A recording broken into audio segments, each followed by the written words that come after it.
Born 29 years ago as Ruth Mwihaki, Ryan Murori faced stigma and abuse and attempted suicide 3 times before taking on his new identity as a man.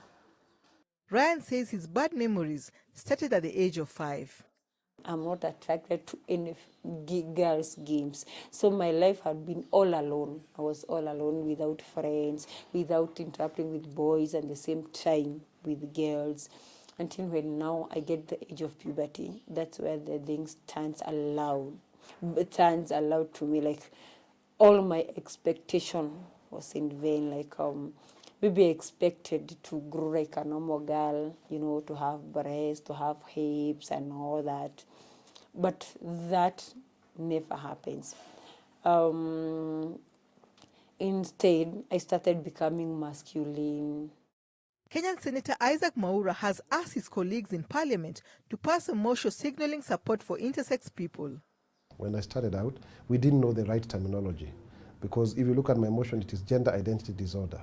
And when I was told about the issue of intersex, I was a bit hesitant because the only time I had heard about intersex people was in relation to LGBT, so LGBTI. And you know, it's an anathema to discuss those things in this country.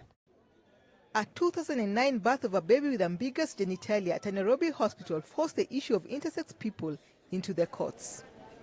Hospital staff put a question mark next to the box designating the gender, and the child was not given a birth certificate.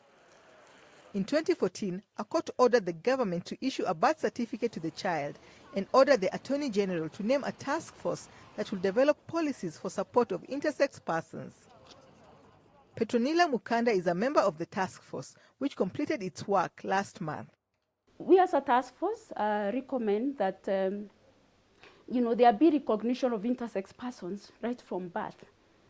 So can we have a marker, an intersex marker eye? Meanwhile, Mwaura is working to amend 2 laws, the Registration of Persons and the Registration of Births and Deaths Acts. Right now, all Kenyans must be listed as male or female under those acts.